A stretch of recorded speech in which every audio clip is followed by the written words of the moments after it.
राधारमण राधारमण जय जय नवल किशोर जय गोपी चित चोर प्रभु जय जय माखन चोर।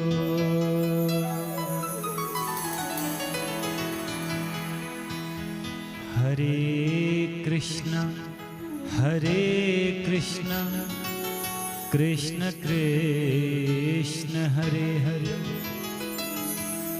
हरे राम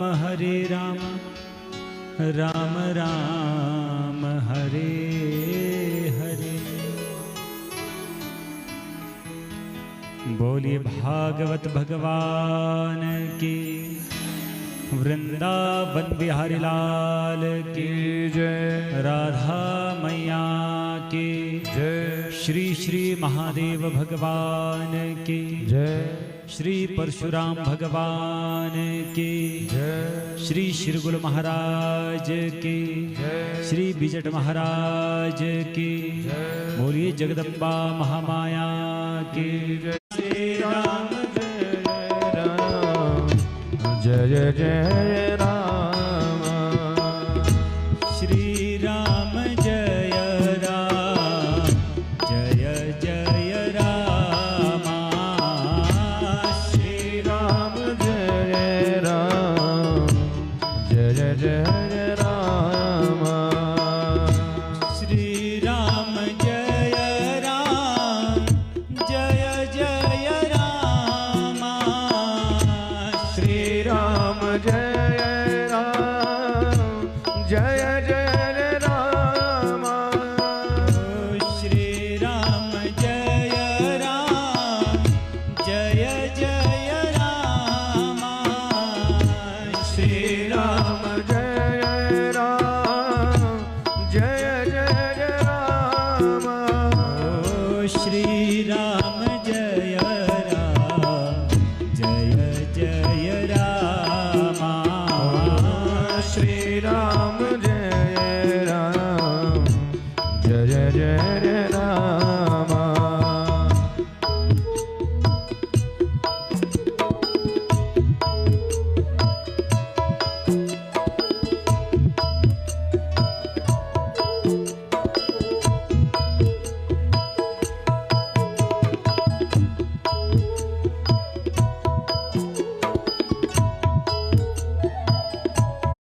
अमंगल हारी मंगल भवन अमंगल हारी, प्रभु सुदशरथ अजुर बिहारी, प्रभु सुदशरथ अजुर बिहारी, श्री राम जय राम जय जय राम।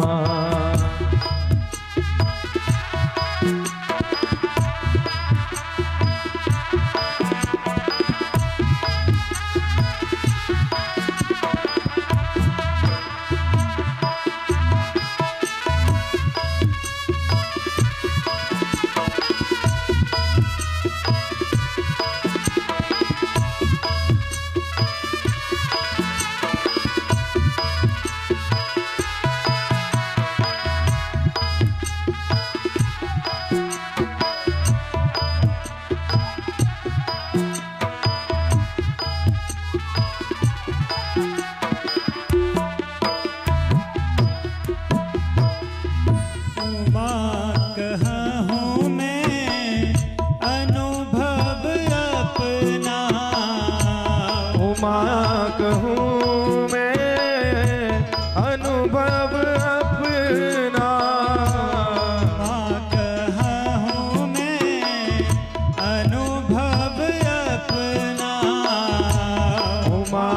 कहूँ मैं अनुभव अपना, सत्य हरि भजन जगत सब सपना। सत हरि भजन जगत सब सपना। श्री राम जय राम जय जय रामा। श्री राम जय राम जय जय राम। श्री राम जय राम जय जय रामा। श्री राम जय राम जय जय राम। श्री राम जय राम जय जय रामा। श्री राम जय राम जय जय राम। श्री राम जय राम जय जय राम। श्री राम जय राम जय जय राम। श्री राम जय राम जय जय राम। श्री राम जय राम जय जय राम। श्री राम जय राम जय जय राम। श्री राम जय राम जय जय राम। श्री राम जय राम जय जय राम। बोलिए रामचंद्र भगवान की जय। मन वाणी मनसा अगोचरेन्द्रियातीत रस्व दीर्घ लघु गुरुत्व वर्जित सत्य स्वरूप अनंत स्वरूप परमानंद स्वरूप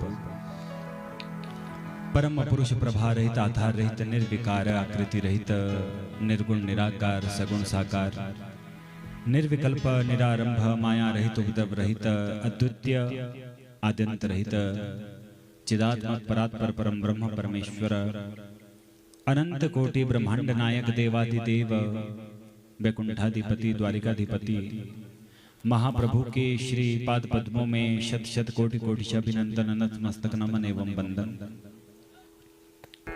अकारण करुणा कर भक्त वांछा कल्पतरु भक्ति ज्ञान वैराग्य की परम संहिता श्री आनंद कंद वृंदावन बिहारी लाल की वांग्मयी प्रतिमूर्ति श्रीमद्भागवत महापुराण अष्टादश पुराणों में सर्वोपरि पवित्रतम ग्रंथ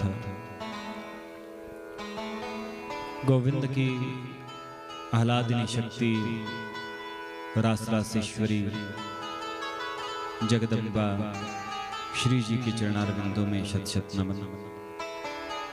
समस्त स्थान देव ग्राम देव इष्ट कुलिष्ट देवों के चरणारविंदों में वंदन करते हुए इस भक्ति ज्ञान याग में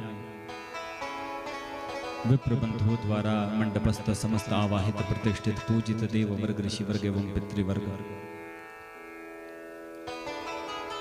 आचार्य महोदय सहित समस्त विप्र बंधु संगीताचार्य सहित समस्त संगीतज्ञ महानुभाव श्री मद्भागवत जी की मूल परायण में अधिकृत अधिष्ठित मूर्धन्य विद्वान धर्मध्वज धर्म स्वरूप धर्मावतार आचार्य श्री जियालाल गुरु जी, राधा माधव की कृपा के कृपा पात्र एवं विजिट महाराज, समस्त स्थानीय देवी देवताओं की कृपा के कृपा पात्र बने हुए समस्त भोलाला ग्रामवासी जो कि श्रद्धा में भक्ति में भाव में सेवा में तत्पर है एवं इनका सहयोग देने वाले समस्त भक्तवृंद समस्त पंचायतवासी और इस कथा रूपी गंगा में अवगाहन करने के लिए समुपस्थित समस्त भक्तवृंद कथा प्रेमी कथानुरागी, जिसमें सबसे पहले मेरी वात्सल्यमयी करुणामयी कृपामयी मातृशक्ति मेरी यौवन बहनें, मेरे भाई बंधु बुजुर्ग और प्यारे बच्चों, आप सभी का व्यास मंच की ओर से हार्दिक अभिनंदन। आप सभी के चरणारविंदों में इस दास का शत शत नमन। आप सभी को इस दास की ओर से राधे राधे। सज्जनों, बड़ भागी होते हैं वो लोग जिन्हें भागवती गंगा में अवगाहन करने का सुअवसर प्राप्त हो पाता है। कथा कहते किसको है? कहते किम शब्द परे रहते थाल प्रत्यय होता है, किम के इकार मकार का लोप हो जाता है। थाल के ल का लोप हो जाने से कथा शब्द बनता है।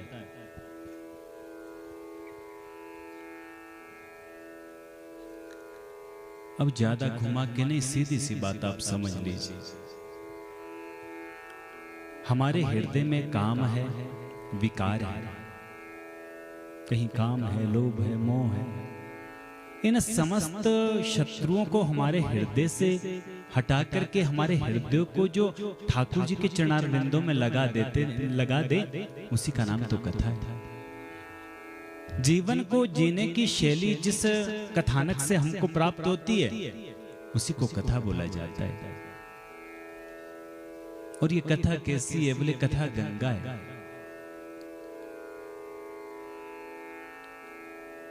आप जाते होंगे ना गंगा स्नान करने के लिए। कहां जाते हो? हरिद्वार। क्या होता है गंगा स्नान करने से? पाप कट जाते हैं। हा? स्नान करने से पाप कट जाते हैं। ठीक ठीक। शरीर से जो पाप हुआ वो पाप तो गंगा जी काट देती है, लेकिन शरीर को पाप करने के लिए उद्यत किसने किया? इशारा तो इस मन का है। पर गंगा जी में वो सामर्थ्य नहीं है कि वो हमारे हृदय को साफ कर सके, हमारे मन को पवित्र कर सके। ये गंगा जी में सामर्थ्य नहीं है।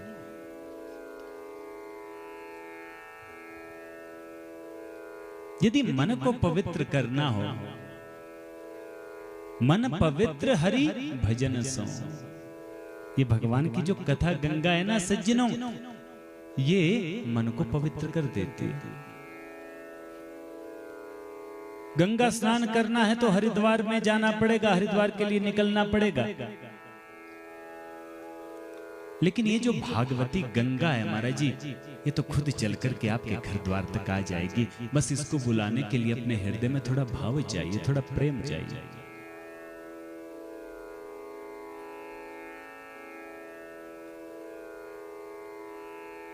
और आपका हृदय में जो प्रेम है, जो भाव है ठाकुर जी के प्रति, तो आज देखिए यही भागवती गंगा बहते बहते बहते आपके घर द्वार तक पहुंच गई, आपको पवित्र करने के लिए।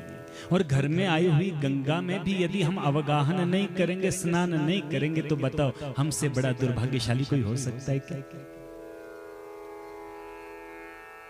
इस स्थान के आप सभी के जन्म जन्मांतरों का पुण्य उदय हुआ है तो जाकर के ठाकुर जी आए हैं। बस ये भाव अपने हृदय में बसा करके रखिएगा। और सज्जनों, प्रयास कीजिएगा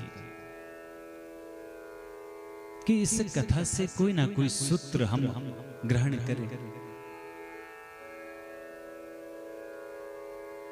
ये जो शरीर मिला है फिर मिलेगा कि नहीं, इसकी कोई गारंटी नहीं है। क्या पता अगले जन्म में हमें कुत्ता बनना पड़े, घोड़ा बनना पड़े, फिर भजन नहीं हो पाएगा। इसलिए इस जन्म में खूब भजन करिए। भजन का अर्थ जानते हो? भगवान का नाम बार बार भजना। हमारा जी इसी का नाम भजन है। प्यार से बोलेगा जय श्री कृष्ण। बार बार उस ईश्वर का, उस परमात्मा का नाम भजन।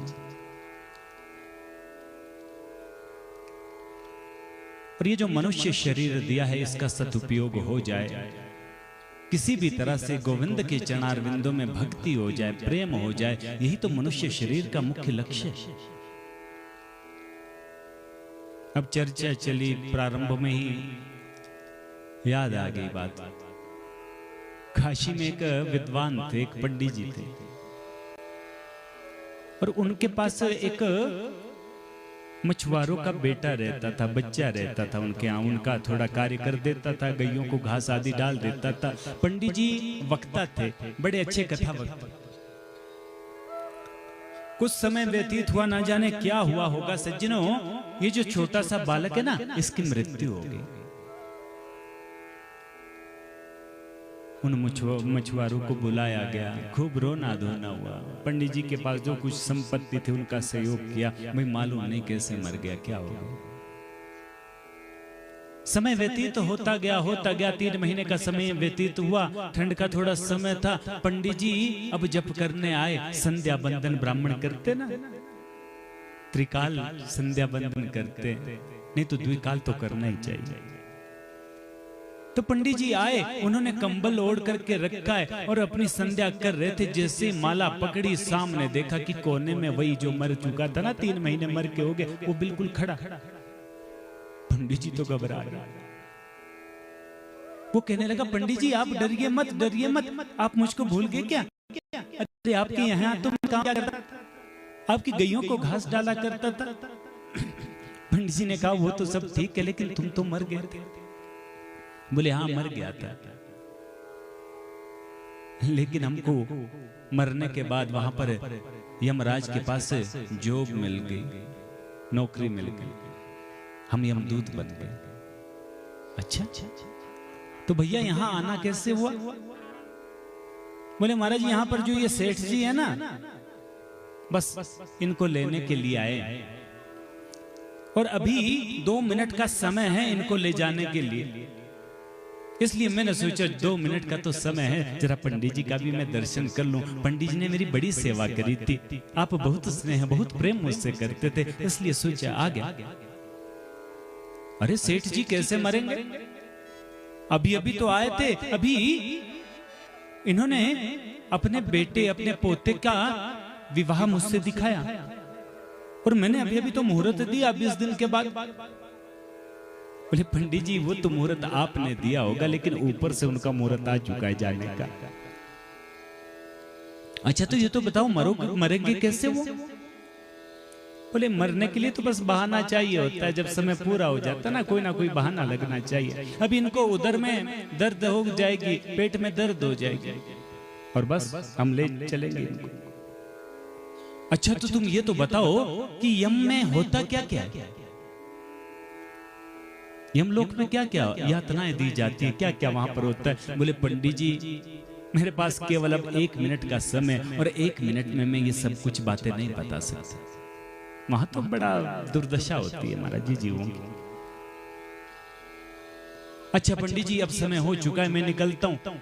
पंडित जी ने कहा फिर कभी आओगे ना तो मिल के जाना। बोले बिल्कुल। पंडित जी को प्रणाम किया, चल पड़ा। और पंडित जी को उस समय लगा कि हमारी नींद अभी खुली, अरे ये कहीं मैं सपना तो नहीं देख रहा था। उतने में चिल्लाने की आवाजें आ गई महाराज, रोने धोने की आवाजें आ गई। देखा कि वो सेठ जी तो मर गए। ये कोई दंत कथा नहीं, ये वास्तविकता है, ये सच्ची घटना है। वो पंडित जी दौड़े दौड़े गए, व्यास जी दौड़े दौड़े गए, क्या हुआ क्या हुआ? बोले सेठ जी अभी भोजन खाया, बच्चों के साथ खेल रहे थे, तुरंत ऐसे दर्द उठी महाराज जी, हम हॉस्पिटल ले जा रहे थे, लेकिन तब तो उनको विश्वास हो गया ये सच में आया था। कुछ समय फिर व्यतीत हुआ, फिर से वो आ गया। वो बस 1-2 मिनट पहले आता और पंडित जी के पास। पंडित जी ने पूछा अच्छा तुम इतना तो बताओ, यम की अदालत में होता क्या क्या? बोले पंडित जी बड़े बुरे हाल होते हैं वहां, और मैं इतना नहीं बता सकता आपको क्योंकि समय नहीं है बताने का। चलो ये छोड़ो, तुम ये तो बताओ तुम्हें ये नौकरी कैसे मिल गई, तुम यमदूत कैसे बन गए? बोले हाँ ये मैं बता सकता हूं आपको जल्दी जल्दी में।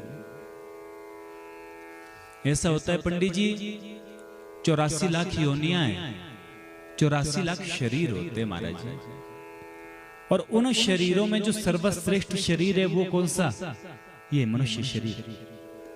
भगवान की जब कृपा होती है तभी जाकर के ये मनुष्य शरीर प्राप्त हो पाता है। और इस मनुष्य शरीर को प्राप्त करके जिसने भगवान का भजन नहीं किया, भगवान की कथा नहीं सुनी, भगवान का गुणानुवाद नहीं किया, दान नहीं किया, धर्म नहीं किया, सत्कार्य नहीं किया, तो मरने के बाद पंडित जी पुनः उसको 84 लाख योनियों में घूमना पड़ता है। और 84 लाख योनियों में फिर वो भटकता रहता है। फिर कभी यदि ईश्वर की दृष्टि पड़ जाए, उनकी कृपा हो जाए, तब जाकर के उसको पुनः मानव शरीर मिलता है। और उस जन्म में भी उसने सत्कर्म नहीं किया तो पुनः 84 लाख योनियों में भटकना पड़ता है। और इस तरह करते करते 100 बार जो मनुष्य बन चुका हो और 100वां जन्म मनुष्य का मिला हो और उसमें भी उसने सत्कर्म ना किया हो, तो बोले उसको नौकरी मिल जाती है यमराज के पास। यम बोलता है भाई तुझे तो सारे नरक का पता चल गया, किस पाप के लिए कौन से नरक में जाना पड़ता है तुझको पता लग गया, इसलिए अब तू एक काम क्या कर, पापी जीवों को मृत्यु लोक से ला करके उनके कर्मानुसार अलग अलग नरक में डाल दिया कर। मेरा भी 100वां जन्म था, इसलिए यमदूत बन गया। अच्छा पंडित जी चलता हूं। अरे एक बात तो सुनो, मैं तुम्हारे साथ जाना चाहता हूं, हम लोग सशरीर। क्यों? मैं प्रवचन करता हूं ना, लोगों को कथा सुनाता हूं कि मरने के बाद ऐसे ऐसे यातनाएं मिलती है, इतने नरक मिलते हैं, तो लोगों को ज्यादा विश्वास नहीं होता। हो सकता है लोग सोचते होंगे कि ग्रंथों में ऐसे लिखा है, लेकिन मैं खुद जाकर के जब अपनी आंखों से देखूंगा और लोगों को बताऊंगा तो सबको विश्वास हो जाएगा। बोले पंडित जी ये तो नहीं हो सकता, क्योंकि यमपुरी सशरीर तो कोई जा नहीं सकता। यदि यम की इच्छा हो तो संभव है, लेकिन मुझ में वो सामर्थ्य नहीं कि आपको ले जा सकूं।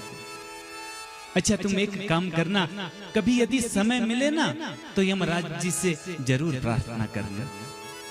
जी जरूर पंडित जी, चल पड़ा।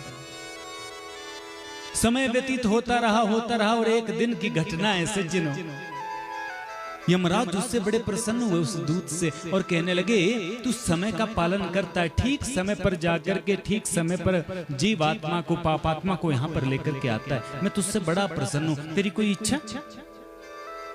यमदूत कहने लगा मेरी तो कोई इच्छा नहीं है, लेकिन हाँ इससे पहले जो शरीर मुझको मिला था ना, मैं एक पंडित जी के पास रहा करता था, उनका प्रेम उनका स्नेह मैं आज भी नहीं भूल पाया। उनकी इच्छा है महाराज जी, वो शरीर यहाँ आना चाहते हैं, स्वर्ग भी देखना चाहते हैं, नरक भी देखना चाहते हैं। यमराज हंस पड़े, अरे ऐसा क्यों चाहते हैं ऐसा? बोले महाराज जी प्रवचन करते ना, कथा करते ना, तो वो कहते हैं यहाँ का देखा हुआ हाल जब आंखों देखा हाल लोगों को सुनाएंगे, लोगों को विश्वास हो जाएगा, सब सजग हो जाएंगे।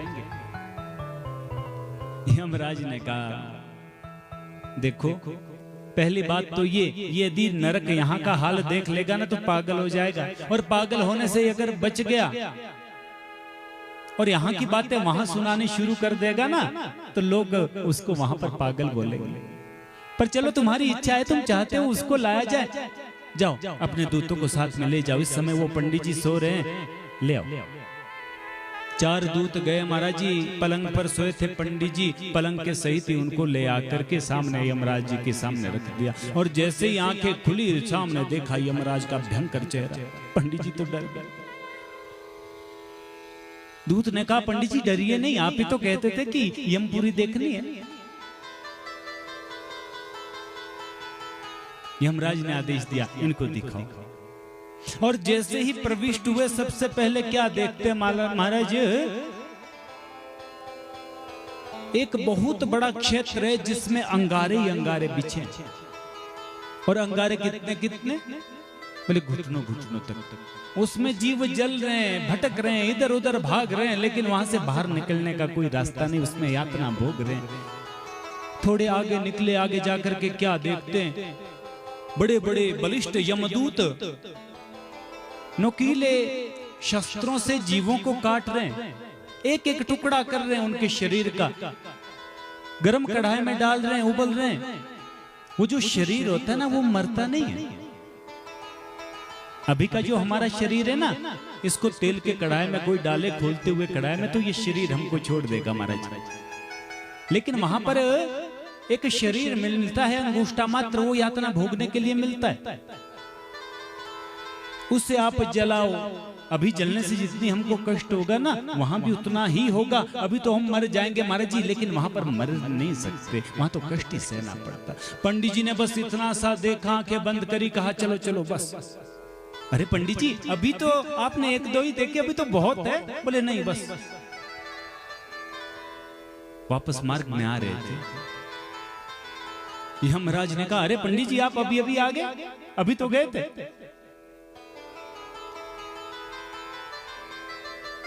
बोले बस महाराज जी तसल्ली होगी, अब तो कभी नरक में आना ही नहीं। बोले पंडित जी आना तो पड़ेगा आपको। क्यों? बोले आपका केवल एक पाप है, थोड़ा सा। अपने जीवन में आपने सत्कर्म ही सत्कर्म किए, बस एक पाप हो गया आपसे। बोले क्या पाप?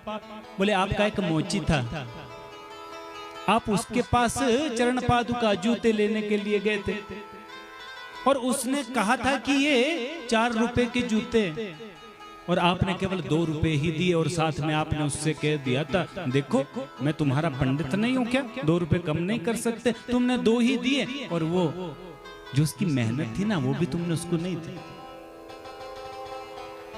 इसलिए अब उसका हिसाब तो पूरा करना पड़ेगा, आपको यहाँ पर आना पड़ेगा। बोले महाराज जी उसको मर के तो 14 वर्ष हो गए। बोले हाँ मर करके यहीं तो आया है, वो भी यहीं पे पड़ा है, और मर के आपको भी आना पड़ेगा। उसके साथ जो आपका हिसाब है ना वो चुकता करना पड़ेगा। अब आप सोच लीजिए, यदि अभी हिसाब चुकता करना है तो अभी कर लीजिए, नहीं तो मरने के बाद आ जाना। बोले नहीं नहीं मरने के बाद नहीं आऊंगा, अभी कर दूंगा। बुलाया गया उसको, वो आया। पंडित जी ने तुरंत हाथ डाला महाराज जी जेब में, उसमें कुछ पैसे थे, 2 रुपया निकाला। बोले लो ये तुम्हारे 2 रुपये। यमराज जी हंसे, बोले महाराज जी ये करेंसी यहाँ नहीं चलती, ये तो मृत्यु लोक में ही चलता है, ये पैसा यहाँ नहीं चलता। तो यहाँ क्या चलता है? बोले यहाँ तो चमड़ी उधेड़ी जाती है, यहाँ तो चमड़ी उधेड़ी जाती है। अब 2 रुपए की जितनी चमड़ी आपकी बनती है उतनी है उधेड़ेगा महाराज जी, तब आपका हिसाब पूरा होगा। पंडित जी ने कहा उधेड़ दो, दोबारा नहीं आना है। तो महाराज जी एक हाथ एक बित्ता लंबाई चौड़ाई इतनी चमड़ी खींच ली। पंडित जी चिल्लाते, लेकिन मन ही मन में खुश भी हो रहे, प्रसन्न भी हो रहे, चलो कोई बात नहीं, कम से कम अब आना नहीं पड़ेगा। बोले पंडित जी अब क्या देखना चाहेंगे? बोले थोड़ा स्वर्ग का भी दर्शन करवा दो। अब स्वर्ग के लिए ले जा रहा है यमदूत, तो रास्ते में पूछा, पंडित जी ने पूछा अच्छा तुम ये तो बताओ, यम मार्ग में कभी आना ना पड़े, यम यातना ना मिले, यम लोक में आना ही ना पड़े, इसके लिए कोई उपाय है? दूत ने कहा पंडित जी इतना तो हमको ज्ञान नहीं, लेकिन हाँ उनका जो निर्देश हमको दिया गया है ना उतना हम बता सकते हैं आपको। यमराज ने हमसे कहा है किसी के भी गले में रुद्राक्ष की या तुलसी की माला दिख जाए, किसी के मस्तक पर तिलक दिख जाए, और किसी के मुखारविंद में राम का नाम, कृष्ण का नाम, शिव का नाम मिल जाए, तो ऐसे जीवों को कभी पकड़ करके यहाँ नहीं लाना, उन पर मेरा अधिकार नहीं है। पंडित जी बात समझ गए, स्वर्गलोक में गए, वहां पर देखा एक सुंदर विमान पर एक सेठ बैठा है कोई,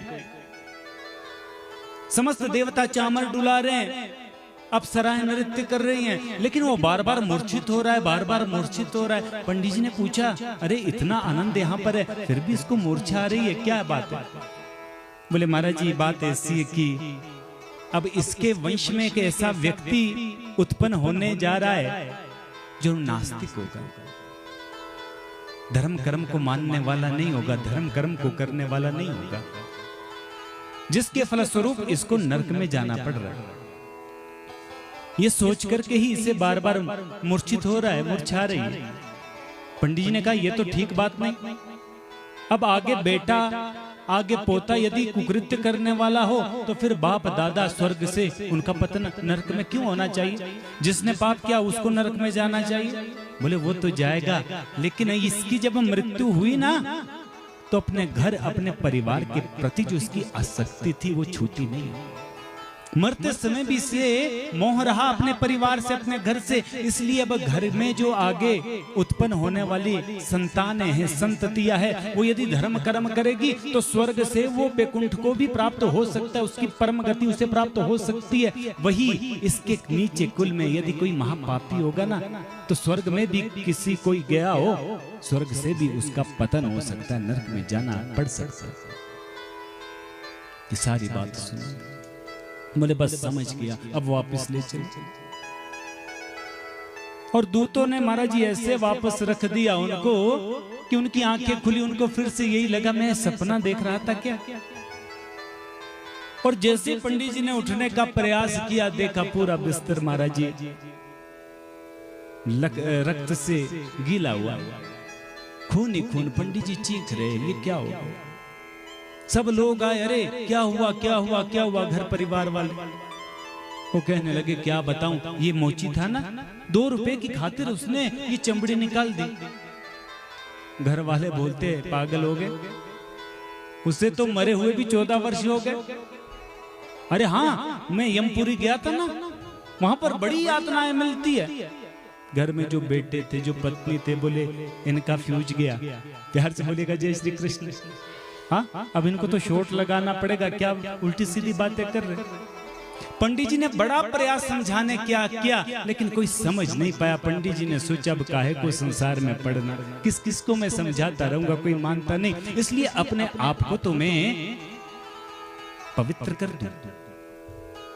तो क्या किया उन्होंने, गले में रुद्राक्ष की माला को पहना, तुलसी की माला को पहना और हाथ में माला ली और भगवान का नाम करना उन्होंने प्रारंभ कर दिया। तो सज्जनों, कहने का भाव यही है, हमें भी यही सुअवसर प्राप्त हुआ है। फिर ये शरीर मिलेगा कि नहीं मिलेगा, यम यातना हमको मिलती रहेगी। जन्म मृत्यु से हमें कभी पार हम पा ही नहीं सकते। और मनुष्य शरीर जो मिला है, ये क्यों मिला है? भजन करने के लिए, भगवान का संकीर्तन करने के लिए। एक माता हमारे पास आई थी ना यहाँ कक्ष में, वो भी कह रही थी हमको दिन में बहुत काम होता है, ये नाम कब जपे, कब पाठ करें, कब भक्ति करें। तो हमने कहा भक्ति करने की ऐसी कोई, ऐसा नहीं आपको आसन पे बैठना पड़ेगा तब आपकी भक्ति हो सकती है। ज्यादातर जो मेरी माताएं बहनें बैठी है ना, हमारे पुरुष वर्ग भी बैठे हैं। आपका काम, गाय तो रखी होगी आप लोगों ने, रखी? हाँ, घास के लिए भी जाते हो? हाँ, तो महाराज जी इससे बड़ी भक्ति कोई हो सकती है? आप गाय के लिए घास लेकर के आते हो, और गाय कौन है? गाय वही है श्री कृष्ण भगवान ने जिन गैयों को चराया था महाराज जी, ये वही तो गैया है। गाय की आप सेवा कर रही हो, उनका गोबर आप यदि निकाल रही हो, तो महाराज जी इससे बड़ी भक्ति क्या होगी? समस्त देवी देवताओं का वास है गौ माता में, जिसने गाय की सेवा कर ली, उसे और कुछ करने की आवश्यकता भी नहीं है। लेकिन अपना थोड़ा भाव परिवर्तित कीजिएगा। आप घास के लिए जाते, केवल आपने को इतना विचार करना है, जब घास के लिए जा रहे हो, ये जो घास है ना, इसको गैया खाएगी, और गैया गोविंद की बड़ी प्यारी है। गाय क्या देगी? दूध। दूध का भोग लगेगा सबसे पहले भगवान जी को। दही बनेगी, सबसे पहला भोग ठाकुर जी को। घी बनेगा तो घी का भोग सबसे पहले ठाकुर जी को। घर में जब अन्न आपका बन रहा है ना, तो इस भाव से मत बनाओ, सबको अच्छा लगेगा, सबको मीठा लगेगा ना, ठाकुर जी को ये चीज अच्छी लगेगी, आज मैं ये चीज बनाती हूँ, हाँ, ठाकुर जी को अच्छी लगेगी। आपने भोजन बनाया, केवल भाव है, भोजन ठाकुर जी थोड़ी ना करेंगे हमारे, भोजन तो आपको ही करना है महाराज जी, घी भी आपको खाना है, दूध भी आपको पीना है, लेकिन अपना भाव यदि आप पवित्र रखेंगे कि पहले ठाकुर जी फिर हम, तो समझ लेना महाराज जी इससे बड़ी कोई भक्ति नहीं है। प्यार से बोलेगा जय श्री कृष्ण। अपना घर का काम करते करते भी भक्ति हो सकती है, बड़ी सरलता से भक्ति हो सकती है। आपको आसन लगा करके बैठने की आवश्यकता नहीं, जप करने की आवश्यकता नहीं, चलते चलते कृष्ण कृष्ण कृष्ण कृष्ण बोल रही है ना, घास भी काट रही है, कृष्ण कृष्ण कृष्ण, सबसे ऊंची भक्ति। और सज्जनों, कल हम कथा में श्रवण कर रहे थे, ये जो पांडव है इन्होंने भी उपदेश दिया अपने बच्चे को, अपने पोते को। स्वर्गारोहिणी पर निकल पड़े, सम्राट बन गए परीक्षित। परीक्षित का विवाह हुआ इरावती के साथ। इनके 4 पुत्र हुए, जिनमें सबसे बड़े जन्मेजय।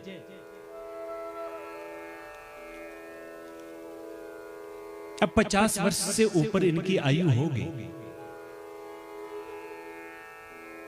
जब जीवन का लगभग चौथा चरण चलना, तीसरा चौथा चरण चलना प्रारंभ हो जाए ना, तो प्रयास करना महाराज जी, जगत के प्रति जो हमारी आसक्ति है उसके प्रति थोड़ा वैराग्य हमारा हो जाए, संसार से वैराग्य हो जाए। क्योंकि चौथा चरण तो ठाकुर जी के लिए समर्पित होना ही चाहिए ना। 50-60 के बाद का जो थोड़ा समय, फिर धीरे धीरे आसक्ति छोड़ दीजिए, अपने घर से, परिवार से धीरे धीरे दूर रहना प्रारंभ कीजिए और ठाकुर जी के साथ ज्यादा से ज्यादा जुड़ना प्रारंभ कीजिए। संसार के प्रति वैराग्य होना चाहिए। जानते हैं वैराग्य किसको बोलते हैं? मन से किसी भी चीज को छोड़ देना महाराज जी, इसका नाम है वैराग्य। और मन से नहीं छोड़ पा रहे तो शरीर से ही छोड़ देना महाराज जी, इसका नाम त्याग। प्यार से बोलिएगा जय श्री कृष्ण, इसका नाम है त्याग। अब हम चाय बहुत पीते थे पहले, अब चाय हमसे छूट नहीं रही थी, बहुत पीते। फिर डॉक्टर ने कहा महाराज जी ज्यादा चाय पिएंगे तो फिर गड़बड़ हो जाएगा। मन से तो नहीं छूटी, लेकिन शरीर से छोड़ दी महाराज जी, इसी का नाम है त्याग। इसी प्रकार से धीरे धीरे धीरे प्रयास करना चाहिए ठाकुर जी से जुड़ने का। अपने घर में नियम बनाना चाहिए, आपको नित्य प्रति समय ठाकुर जी के लिए भी रखना चाहिए। जितना समय आप अपने बच्चों को देते हैं, अपने पति को देते, अपनी पत्नी को देते, उतना समय ठाकुर जी के लिए भी रखना चाहिए महाराज। एक नियम अपने घर का होना चाहिए, नित्य प्रति भोग लगना चाहिए ठाकुर जी का। नित्य प्रति आपको कम से कम आरती के समय सुबह शाम तो ठाकुर जी के पास बैठना चाहिए। अपने बच्चों को भी बिठाइए, खूब आरती कीजिए ठाकुर जी की, एक संस्कार पड़ेगा। और इससे क्या फायदा मिलेगा? जितने भी आपकी गृह में जो कोई उपद्रव होंगे ना, धीरे धीरे धीरे धीरे सब समाप्त हो जाएंगे और आपका घर का जो वातावरण है वो परम पवित्र हो जाएगा महाराज जी। अब सुन के काम नहीं बनेगा, करना तो पड़ेगा, प्रयास तो करना पड़ेगा। परीक्षित जी से सुंदर उपदेश परीक्षित जी को दिया, सब चले गए। और परीक्षित की अवस्था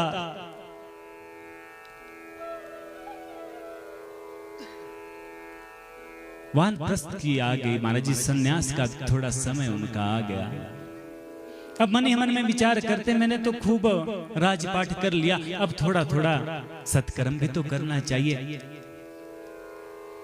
अब मंत्रियों को, अपने बड़े पुत्र जन्मेजय को थोड़ी जिम्मेवारियां दे देते और स्वयं चले जाते संतों की सेवा करने के लिए, संतों के आश्रम में। और रूप बदल के, ऋषि कहते हैं रूप बदल के जाते हैं परीक्षित, क्योंकि अब राजा को झाड़ू कौन मारने देगा महाराज जी, इसलिए रूप बदल करके जाते, संतों की सेवा करते, कहीं झाड़ू मार देते, कहीं कुछ कार्य कर देते। और जहां भी जाते हैं अपने पूर्वजों का, समस्त पांडवों का यशगान सुनने को मिलता है, गदगद होते, प्रसन्न होते। और अपनी प्रजा में जाकर के प्रजा का सुख दुख देखते। ऐसे सम्राट परीक्षित के बाद ऐसा कोई सम्राट नहीं हुआ सच, वो थे परीक्षित महाराज। एक दिन की बात है, अपने मंत्रियों सेना के सहित वो गए वन प्रदेश में, अपनी प्रजा के बीच गए थे। घनघोर वन में निकले और घनघोर वन में थोड़े भटक गए। उनको बड़ी भूख लग रही है, बड़ी प्यास लग रही है, क्या करूं, कहां जाऊं। उसी समय सामने क्या देखते, एक बड़ा बड़ा विचित्र दृश्य, एक गाय है और एक बैल है। बैल के 3 चरण कटे हैं, एक चरण पर वो बैल खड़ा है, वृषभ खड़ा है, और एक साथ में गौ माता। और वो जो वृषभ है, बैल है, वो गाय से कह रहा है, हे माता आप क्यों रोती हो? मेरे 3 चरण कट गए इसलिए रोती हो,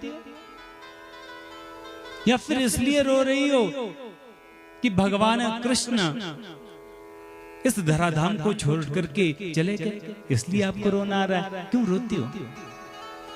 उसी समय परीक्षित ने ये सारा दृश्य देखा। परीक्षित आकर के सामने खड़े हो गए, कहने लगे, ये आपके साथ किसने ऐसा दुर्व्यवहार किया? आप जल्दी बताइए, मेरे राज्य में किसकी हिम्मत हुई?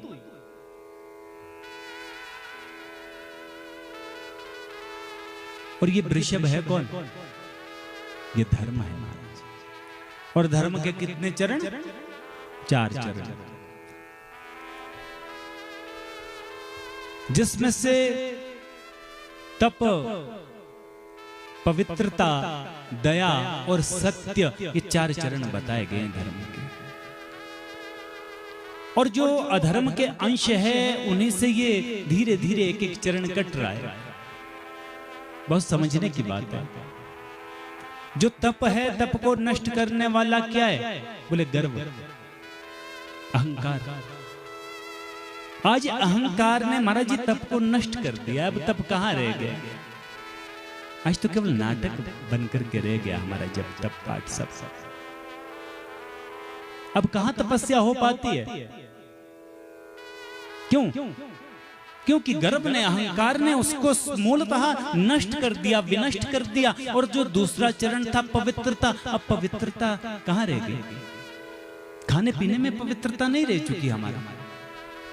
सफाई तो काफी हो गई, सफाई और पवित्रता में भी फर्क होता है सज्जनों। सफाई तो बहुत हो गई लेकिन पवित्रता नहीं रही। आसक्ति, आसक्ति ने पवित्रता को समाप्त कर दिया। तीसरा जो चरण है वो है दया। दया को नष्ट करने वाला कौन? बोले मद। मद ने दया को नष्ट कर दिया। अब धर्म केवल एक चरण पर खड़ा है, वो है सत्य। सत्य रूपी चरण पर धर्म खड़ा है। परीक्षित गए, कहने लगे, आपके साथ ये दुर्व्यवहार किसने किया? आप कहिए। तो वो वृषभ जो धर्म है वो कहता है, मैंने आपको पहचान लिया, आप परीक्षित है ना? अरे आपके जो दादा थे उनके लिए भगवान ने क्या कुछ नहीं किया। कभी उनके सारथी वो बने, कभी उनके मित्र वो बने, कभी बड़े भाई बने, कभी गुरु बने। और उसी वंश में, उन पांडवों के वंश में ही आपका जन्म हुआ। मुझे देखकर के आपके हृदय में कष्ट है, दुख है, दया आपके हृदय में उत्पन्न हुई है, तो इसमें मुझे आश्चर्य की बात नहीं लगती। क्यों? क्योंकि आपका तो वंश ही महान है। लेकिन जहां तक रही मेरे दुख की बात, मैं दुख का कारण किसको बताऊं? ये कर्मकांडी जो पूजा पाठ करने वाले होते हैं, ये कहते हैं कर्म प्रधान विश्व रचि राखा, जो जस करहि सो तस फल चाखा।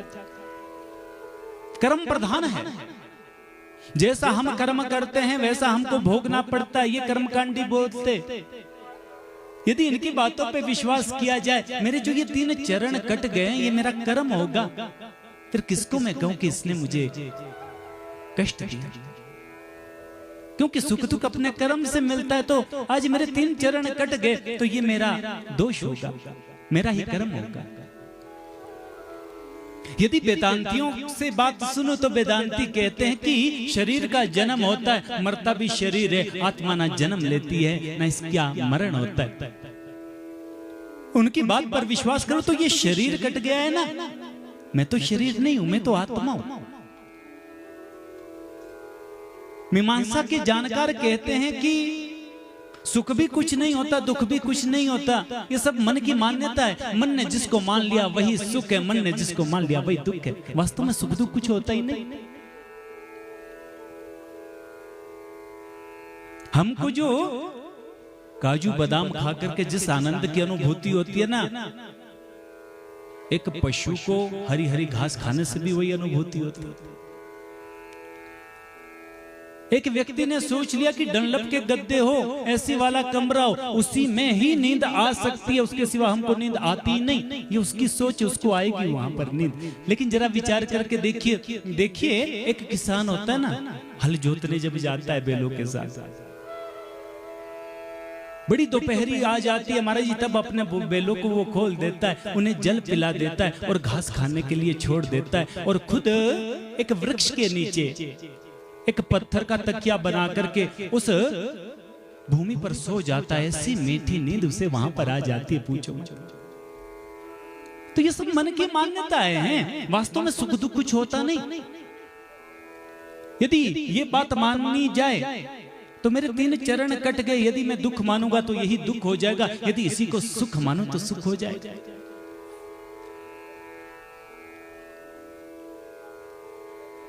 नेत्र सजल हो गए। परीक्षित कहने लगे, मैंने पहचान लिया, आप और कोई नहीं, आप साक्षात धर्म हो। अपने को कष्ट देने वाले का आप नाम नहीं बोल रहे, मैं जानता हूं क्यों नहीं बोल रहे, क्योंकि जो पापियों की चर्चा करता है ना महाराज जी, उसको भी पाप लगता है। जिसकी हम निंदा कर रहे हैं, ध्यान दीजिएगा, जिसकी हम निंदा करते हैं उसके पाप कट जाते हैं। और कट के कहां जाते हैं? बोले हमारे खाते में लिख जाते, जो निंदा करने वाले। इसलिए आप किसी की निंदा नहीं कर रहे, हम समझ गए। ये जो यहाँ पे गौ माता, ये साक्षात पृथ्वी है, मैंने पहचान लिया। लेकिन आपके साथ ऐसा कुकृत्य करने वाले को मैं छोड़ूंगा नहीं।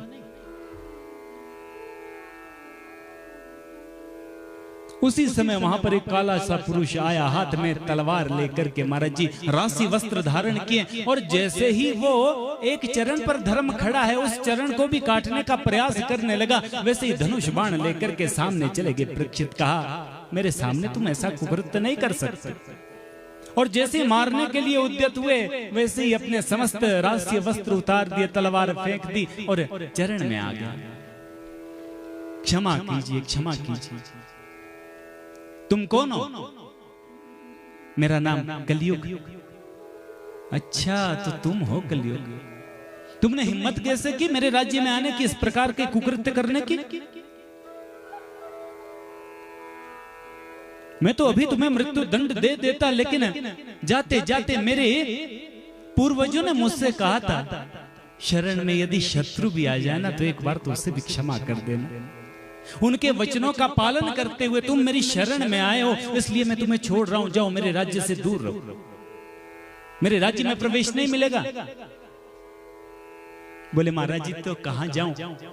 जहां कहीं भी जाता हूं वहां पर आपका ही तो यश है, आपको ही धनुष बाण लिए देखता हूं, इसलिए अब आप ही बताइए मैं रहूं कहां? जहां आप बोलेंगे वहां से बाहर निकलूंगा नहीं। अच्छा, पहले ये बताओ तुम में क्या क्या गुण है? बोले महाराज जी, है तो अवगुण ही अवगुण, लेकिन एक गुण है कि यत् फलम नास्ति तपसा ना योगेन समाधिना तत्फलम लभते सम्यक् कलो केशव कीर्तनात्। यत् फलम नास्ति तपसा, अन्य युगों में बड़ी भारी तपस्या करने से जिस फल की प्राप्ति करना बड़ा कठिन था, बड़ा मुश्किल था, समाधि के द्वारा, तपस्या के द्वारा जिस अभिष्ट फल को प्राप्त करना बड़ा दुर्लभ था, मेरे युग में बस एक सुविधा है महाराज जी। अन्य युगों में तप के द्वारा, समाधि के द्वारा जिस अभिष्ट फल की प्राप्ति नहीं हुआ करती थी, मुझ में केवल भगवान का नाम लेने से वो प्राप्ति हो जाती है। ठाकुर जी मिल सकते केवल नाम जाप से। कलयुग केवल नाम आधारा, सुमिर सुमिर नर उतर ही पारा। ये बात बड़ी अच्छी लगी। अरे अब कली काल में कौन भजन कर सकता है महाराज जी? कौन नेत्र बंद करके कौन समाधि लगा सकता है भगवान की? कौन तपस्या कर सकता है? बोले कुछ करने की आवश्यकता नहीं। कली काल में यदि नाम का ही आप आश्रय ले तो कुछ भी करने की आवश्यकता नहीं। नाम ही कली काल में तारने वाला है महाराज जी। इसलिए जय श्री कृष्ण, जय श्री राम, राम राम कृष्ण कृष्ण या शिव शिव, इन नामों का आश्रय ग्रहण कीजिए। और एक प्रकार से आप अपना नियम बना दीजिए। नियम बहुत बड़ी चीज होती है महाराज। कोई ना कोई नियम होना चाहिए, बिना नियम के क्या जीवन।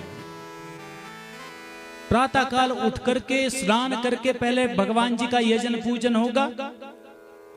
15-20 आधा घंटा हम भगवान का नाम जपेंगे, तब जाकर के भोजन ग्रहण करेंगे, तब जाकर के जल हम ग्रहण करेंगे। इतना सा नियम भी यदि आपने धारण कर दिया तो आपका जीवन कल्याण के पथ पर चलता है।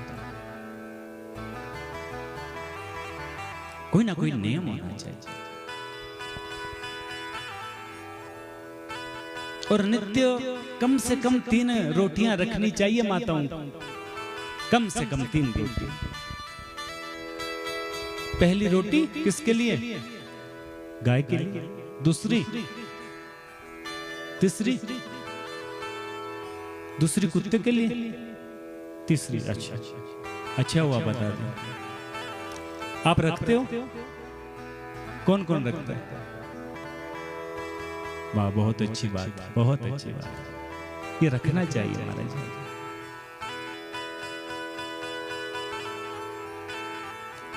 जो नहीं रखते ना, उनके घर में ज्यादा गड़बड़ी हो रही होगी। पतिदेव जल्दी जल्दी सुबह ऑफिस के लिए तैयार होते हैं ना, तो हम क्या करते हैं? रोटी बना करके पहली रोटी कहां डाल देते पतिदेव को। उसका असर तो होगा महाराज जी। पहली रोटी किसकी होती है? गाय की। वो चली गई पति की थाली में, फिर लोग क्या बोलते हैं? ये बेल बुद्धि है। होगी नहीं? पहली रोटी किसकी है? कहां आपने पहुंचा दिया। और दूसरी रोटी किस चीज की बताई? कौवे की। अच्छा, तो दूसरी रोटी आप कहां डाल रहे हो? बच्चों को स्कूल भेजना है ना, हा? उनकी थाली में फिर काऊ काऊ करते हुए वो भी कहां छोड़ते बच्चे? गलती उनकी नहीं, हमारी। भाग गलत जगह जा रहा है। और तीसरी रोटी काय की होती है? कुत्ते की। अच्छा, और हमारी रोटी कहां जाती है तीसरी? सासू की थाली में। प्यार से बोलिएगा जय श्री कृष्ण। अब आगे ज्यादा नहीं कहूंगा, आप सब समझदार हैं। आज के कहने की कोई आवश्यकता नहीं। इसलिए कम से कम 3 रोटियां, 3 ग्रास तो आप रख सकते नित्य प्रति। ये नियम होना चाहिए। कोई ना कोई नियम होना चाहिए जीवन में। बिना नियम के भी आनंद नहीं।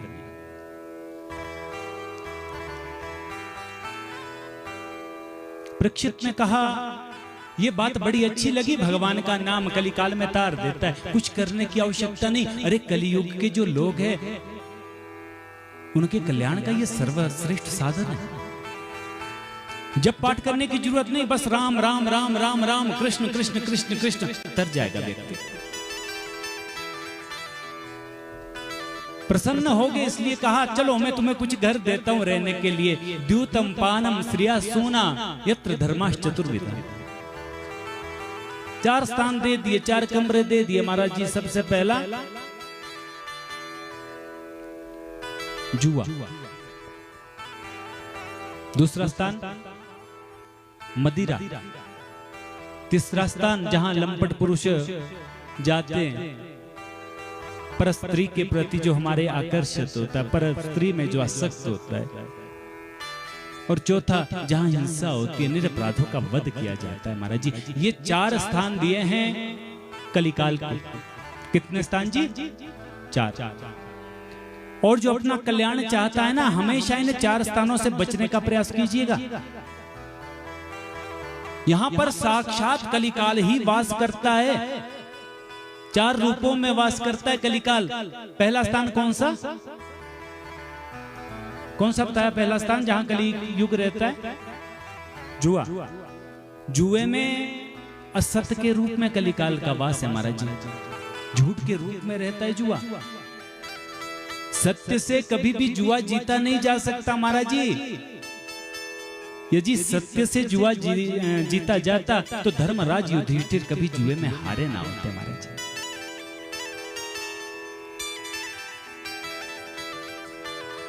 और दूसरा है मदिरा, जहां पर शराब पी जाती है। शराब में कलिकाल का साक्षात वास है। किस रूप में? बोले मद के रूप में। जब ये आदमी शराब पी लेता है ना, नशा कर लेता है ना, फिर उसको पता नहीं रहता हमारे सामने माता बैठी है, मेरी बहन बैठी है, मेरे बच्चे बैठे हैं, मेरी बेटियां बैठी।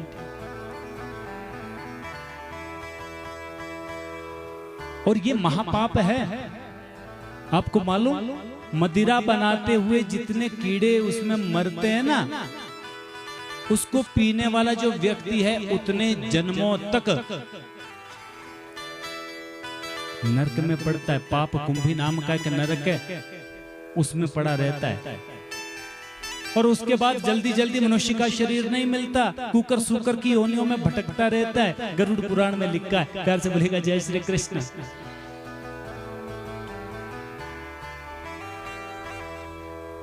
और जहां पर परस्त्री के प्रति आकर्षण हो, पर पुरुष के प्रति आकर्षण हो, तो समझ लेना महाराज जी यहाँ पे कली काल साक्षात काम के रूप में विद्यमान है, वासना के रूप में विद्यमान है। और कभी भी उस जीव का कल्याण नहीं हो सकता। अपने पति के होते हुए परपुरुष में जो स्त्री आसक्त है, अपनी स्त्री के होते हुए जो पर स्त्री में आसक्त है, उनकी कभी गति नहीं हो सकती। प्यार से बोलिएगा जय श्री कृष्ण।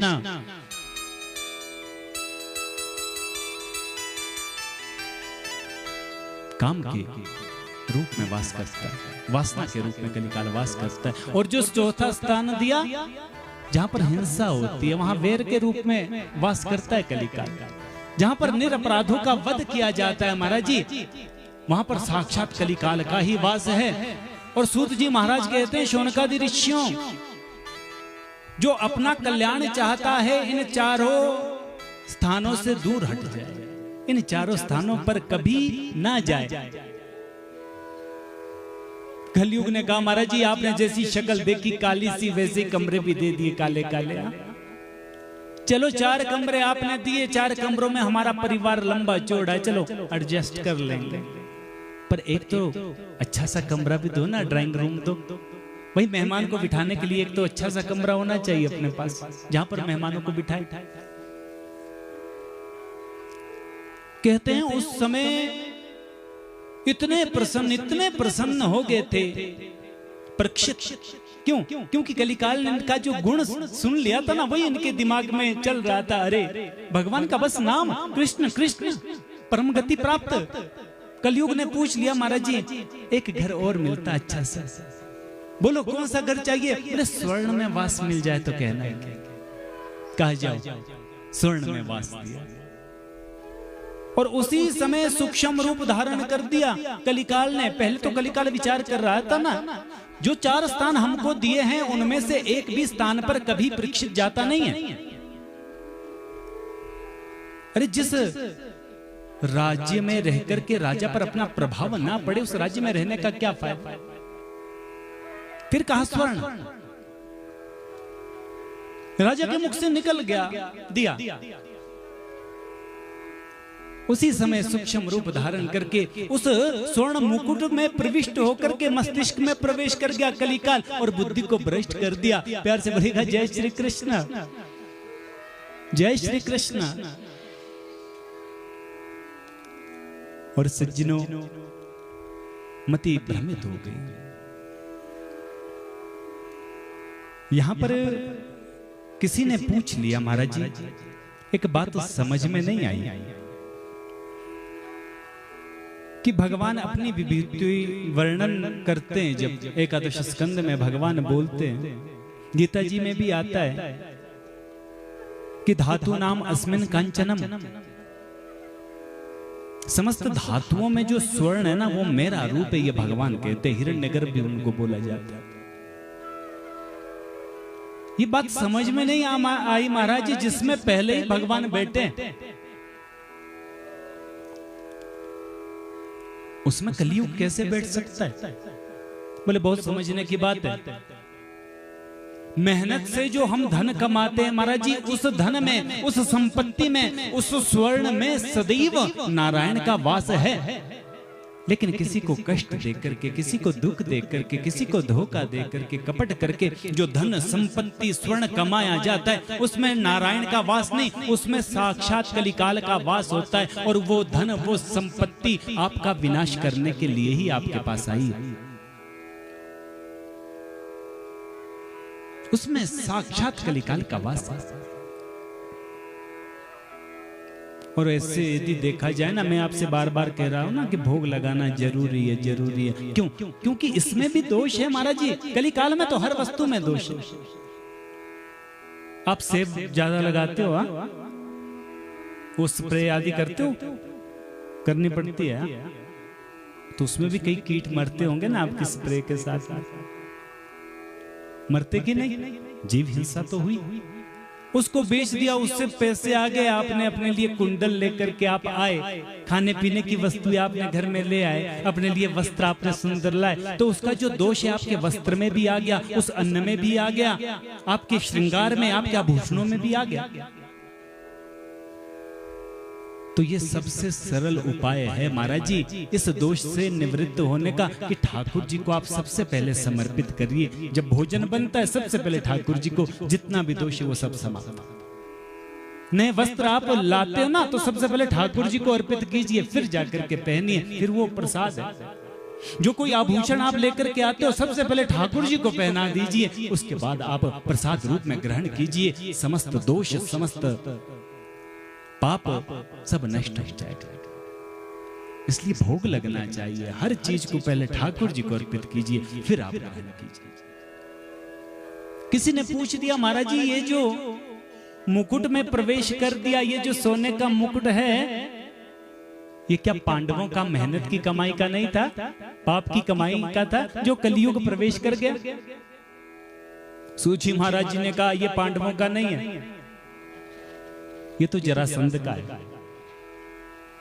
आदरणीय भीमसेन जी ने जब जरासंध को मारा था तो पहले क्या होता था, जब राजाओं को मार दिया जाता था ना, तो उनके मुकुट को लेकर के आते थे महाराज जी निशानी के तौर पर।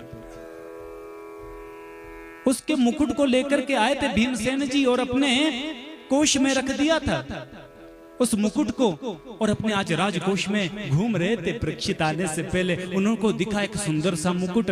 विचार किया ये मेरे पूर्वजों का मुकुट होगा, मेरे दादा इन मुकुटों को लगाते होंगे, आज मैं भी लगाऊं। और गलती से उन्होंने जरासंध वाला मुकुट लगा दिया, और वो मुकुट धर्म की कमाई का नहीं था महाराज, क्योंकि जरासंध तो महादुष्ट था। लोगों को कष्ट देकर के जो धन एकत्रित किया था उसका वो मुकुट बना था, इसलिए पाप से युक्त वो मुकुट था, उसमें कलिकाल का प्रवेश हो गया। परीक्षित को बड़ी भूख लगी है, बड़ी प्यास लगी है, आए देखा एक ऋषि बैठे हैं अपने आश्रम के बाहर। परीक्षित ने आवाज दी, अरे सुनते हो, हम महाराज परीक्षित, हमको बड़ी भूख लगती है, बड़ी प्यास लगती है, हमको कुछ खाने को दो, कुछ पीने को दो, जल। अब वो तो समाधि में बैठे, देहाभ्यास की निवृत्ति हो चुकी है, कोई ध्यान नहीं कौन क्या बोल रहा है, वो तो नेत्र बंद करके।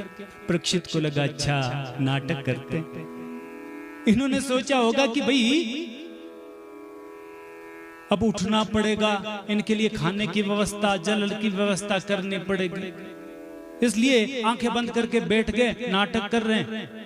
कोई नहीं, अभी पता लगाता हूं समाधि असली है कि नकली। इधर उधर देखते एक सर्प मिला मरा हुआ, अपने बाण की नोक पर उस सर्प को उठाया, शमीक मुनि है, उन शमीक मुनि के गले में उसको डाल दिया। लेकिन ये संत भी असली है, समाधि भी असली है। इसलिए महापुरुष कहते हैं कभी किसी की परीक्षा मत लो, प्रतीक्षा करो। आप प्रतीक्षा करेंगे तो पता लग जाएगा कौन कैसा है, लेकिन परीक्षा की गलती मत कीजिएगा, और विशेष करके संत की परीक्षा तो कभी मत लीजिए। प्रताप भानु की कथा आती है रामायण में। वो एक पाखंडी के चक्कर में पड़ गया था महाराज जी। नकली संत को उसने असली संत समझ लिया था, अपना सर्वस्व समाप्त कर दिया, पूरा राजपाट सब नष्ट हो गया। और परीक्षित ने क्या किया, एक असली संत को नकली समझ लिया। क्या हुआ, 7 दिन में मरने का श्राप। मरा हुआ सर्प छोड़ दिया गले में, स्वयं चला गया राजा। उनके शिष्य आए, शिष्यों ने ये दृश्य देखा, दौड़े दौड़े ऋषि के पुत्र जिनका नाम था श्रृंगा ऋषि, उनके पास गए। कोशकी नदी में वो स्नान कर रहा था बालक, और जाकर के कहने लगे तुमको मालूम नहीं महाराज परीक्षित आए थे और तुम्हारे पिता का बड़ा अपमान किया, उनके गले में मरा हुआ सर्प डाल करके वो राजा चला गया। क्रोध में भर गया। श्रृंगा ऋषि ने कहा अरे जिन पांडवों ने सदैव अपना शीश संत महापुरुषों के चरणार बिंदु में नवाया, ब्राह्मणों का आशीर्वाद लेकर के जिन्होंने अपना हर एक कार्य किया, उसी वंश में उत्पन्न हुआ परीक्षित आज ब्राह्मणों का अपमान कर रहा है, संतों का अपमान कर रहा है। उसे आज ऐसा दंड दूंगा, जीवन में फिर कभी ऐसी गलती नहीं कर पाएगा। उसी समय हाथ में कोशकी नदी का जल लिया और जल लेकर के महाराज जी वाक वज्र छोड़ दिया, श्राप दे दिया। इति लंघित मर्यादम तक्षकः सप्तमेहनि दंक्षति स्म कुलांगारा चोदितो में तदद्रुहम्। तूने आज मर्यादा को भंग कर दिया, आज तूने मेरे पिता का अपमान किया। जा मैं तुझे श्राप देता हूं, जिस सर्प को तूने मेरे पिता के गले में डाला ना, उसी का पूर्वज तक्षक नाम का नाग आज से ठीक 7वें दिन तुझे समाप्त कर देगा, तेरी अकाल मृत्यु हो। रोते रोते गया गुरुजी के पास, अपने पिताजी के पास। पिताजी तो बैठे थे समाधि में, उनको तो कोई पता नहीं। उनके चरणार बिंदों में आकर के जोर जोर से रोता है, मुक्त कंठ रो रहा है, मुक्त कंठ रो रहा है। अपने बेटे की आवाज सुनी, आंखें खोली, शमीक मुनि ने देखा सर्प पड़ा है गले में, मुस्कुराए, उतार दिया। सोचा किसी संत ने मनोविनोद किया होगा, फेंक दिया। कहा बेटा क्या हुआ, क्यों रोता है? कंठ अवरुद्ध हो रहा है, कुछ बोल नहीं पा रहा। तो साथ में जो उनके शिष्य है उन्होंने कह दिया महाराज जी, महाराज परीक्षित यहाँ पर आए थे, उन्होंने आपका अपमान किया, आपके गले में मरा हुआ सर्प डाला। इतनी बात बोली थी, शिष्यों ने उसी समय श्रृंग ऋषि खड़े हो गए, कहने लगे पिताश्री उस दुष्ट को मैंने ऐसा दंड दिया है ना, जीवन पर्यंत फिर ऐसी गलती नहीं कर पाएगा। शमीक मुनि ने उठाकर के गोद में रखा बेटे को, कहा बेटा क्या किया तूने? मैंने उसे श्राप दे दिया, आज के ठीक 7वें दिन तक्षक नाम का नाग उसे डंस देगा, उसकी अकाल मृत्यु हो जाएगी। नेत्र सजल हो गए शमीक मुनि के। अपने पुत्र को उठाकर के भूमि पर रख दिया। अरे बेटा ये तूने क्या किया? ये तूने कितना बड़ा अपराध किया, तूने परीक्षित को श्राप दे दिया, जो भगवान का लाडला भक्त था, जिसको बचाने के लिए मेरे गोविंद, मेरे गोपाल उत्तरा के गर्भ में गए थे, जिस बालक की रक्षा करने के लिए तूने उनको श्राप दे दिया। बेटा हम ब्राह्मण हैं, हम संत हैं और हमें सहनशील होना चाहिए। ये तूने उचित नहीं किया, ये तूने ठीक नहीं किया।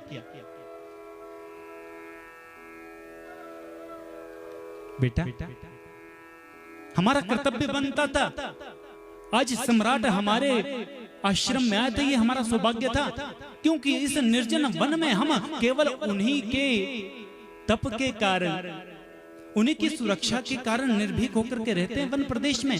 आज वो यदि हमारे पास आए थे तो हमें स्वागत करना चाहिए था, उन्हें भोजन करवाना चाहिए था, जल पिलाना चाहिए था, पर मैं तो समाधि में था।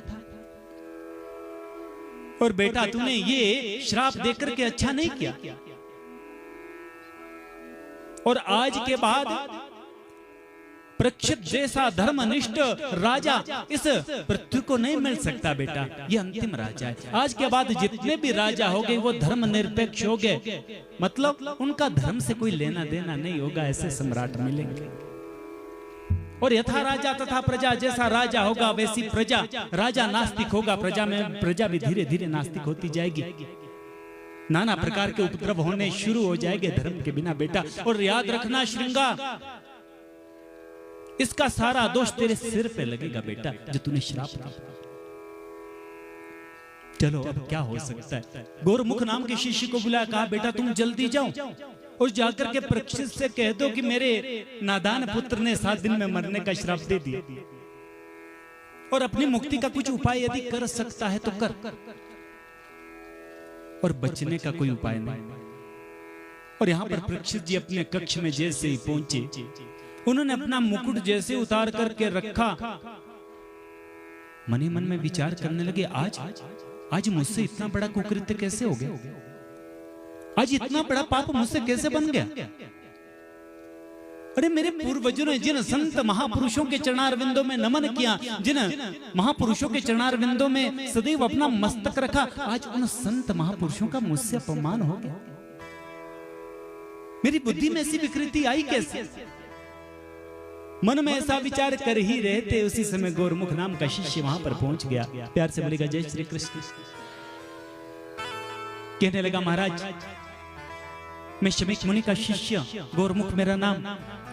उन्होंने आदेश दिया है कि उनके पुत्र श्रृंग ऋषि ने आपको श्राप दे दिया 7 दिन में मरने का। आज से ठीक 7वें दिन तक्षक नाम का नाग आएगा और आपकी अकाल मृत्यु हो जाएगी, आपकी अकाल मृत्यु हो जाएगी। प्यार से बोलेगा जय श्री कृष्ण। आज हमारे मध्य में संत महाराज जी का भी आगमन हुआ, यह भी बड़े आनंद की बात है। बिनु हरि कृपा मिले ही नहीं संता। आज आप पर भगवान हरि की भी कृपा है। प्यार से बोलिएगा जय श्री कृष्ण। हाँ, सारे सूत्र जुड़ते जाएंगे, आप देखते रहे ना। संत महापुरुषों का आगमन होना प्रारंभ हो गया, और संतों का दर्शन बिना हरि की कृपा से नहीं हो सकता महाराज। बिनु हरि कृपा मिले ही नहीं संता। और कई लोग कहते हैं, यद्यपि रामायण में लिखा है कि पुण्य पुंज के बिना संत का दर्शन नहीं होता। अब हमारे जीवन में भी यदि संत मिले हैं तो कैसे मिले? हमारे पुण्यों का फल है या फिर हरि की कृपा? हम कैसे समझे जब संत हमको मिलते, तो हम कैसे समझे ये कैसे मिल रहे हैं हमको? यदि आप कभी स्वयं जाए ना संतों के पास, संतों का दर्शन करने के लिए, तो समझना ये आपके पुण्य है, अनंत जन्मों के पुण्य उदय हुए तो संत का दर्शन हुआ। और जब संत स्वयं चल करके आपके पास आ जाए सज्जनों, तो सोचना अब आपकी ऊपर हरि की कृपा है। बिनु हरि कृपा मिले ही नहीं संता।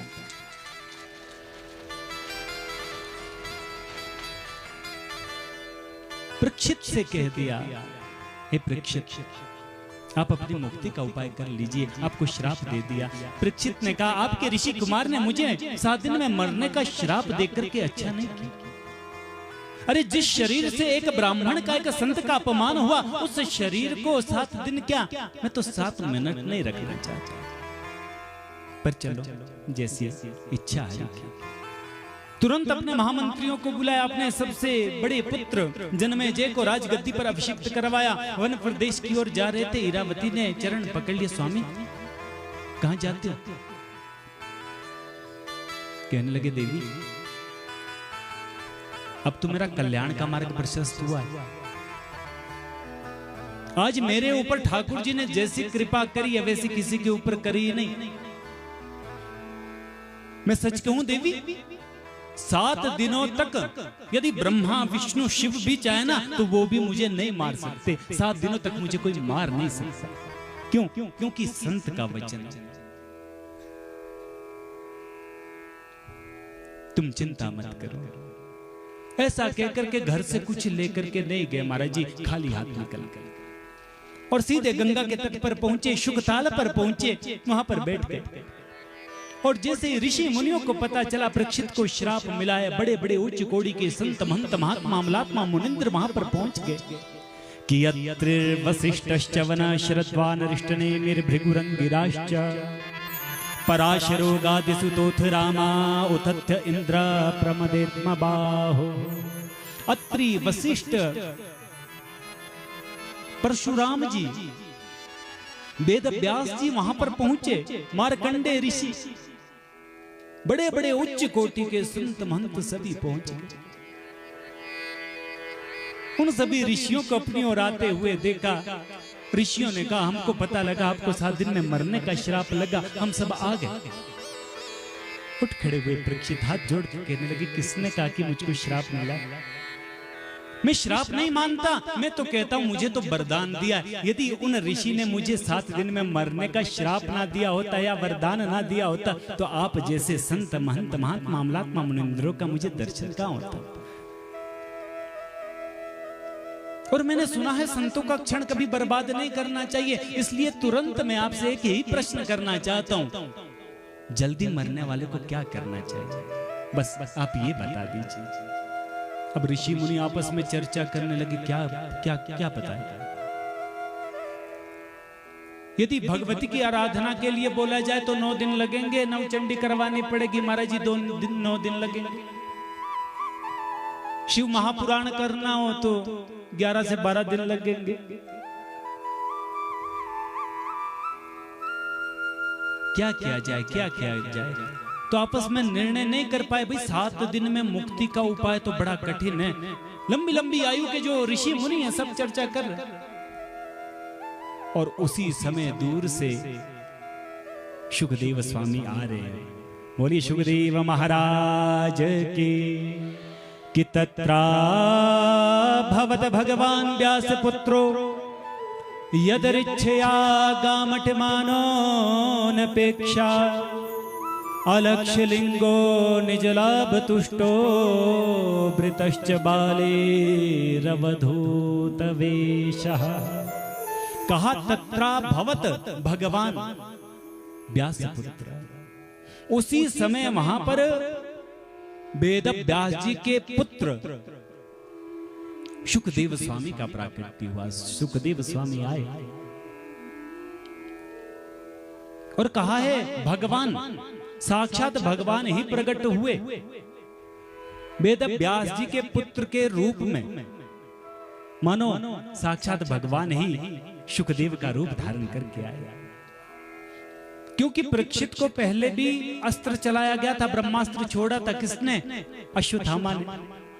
तो भगवान ने क्या किया? उत्तरा के गर्भ में गए, उसकी रक्षा करी, हाथ में शस्त्र लेकर के, मुदगर लेकर के। जब शस्त्र चला था तो भगवान भी शस्त्र लेकर के गए। अब एक और वज्र चल पड़ा महाराज जी, वाक वज्र, वाणी का वज्र श्राप दे दिया एक ब्राह्मण ने फिर से। तो अपनी वाणी से ही मानो भगवान ही व्यास पुत्र सुखदेव का रूप धारण करके उनकी रक्षा करने के लिए वहां पर उपस्थित हो गए। बड़ा अद्भुत उनका स्वरूप है। यदरिच्छया गामठमानो नपेक्षा। आनंद में घूमते घूमते आ रहे हैं महाराज जी, किसी से कोई अपेक्षा नहीं, किसी से उनको कोई आवश्यकता वैसा बिल्कुल नहीं। निर्भीक होकर के बड़े आनंद से चल रहे, किससे कोई अपेक्षा नहीं। और अलक्ष्य लिंगो निजलाभ तुष्टो। स्त्री पुरुष में क्या अंतर है महाराज, इनको ये भी मालूम नहीं कौन स्त्री होती है, किसको पुरुष बोलते ना। और अपने निज आनंद में, अपने हृदय में राधा कृष्ण भगवान का जो रस स्वादन है उसी में इतने ये व्यस्त है, इतने उसमें आसक्त है, दिन दुनिया का कोई पता नहीं, अपने हृदय के आनंद में ही संतुष्ट है। और ऐसा नहीं इतना बड़ा संत आ रहा है महाराज जी तो हजारों चेले साथ में चले होंगे ना। कहते हैं वृतश्च बालेरवधूत वेश। जैसे ही अपने नगर की ओर पहुंच रहे हैं, जैसे ही परीक्षित की ओर पहुंच रहे हैं ना, गांव से निकले तो गांव में छोटे छोटे बच्चों ने जैसे इनको देखा, सब कहने लगे रे नंगा बाबा आ गया, नंगा बाबा आ गया। इनके पीछे पीछे बच्चे भाग रहे। कुछ स्त्रियां भी साथ में लगी है, उन बच्चों को लौटाने का सतत प्रयास कर रही है।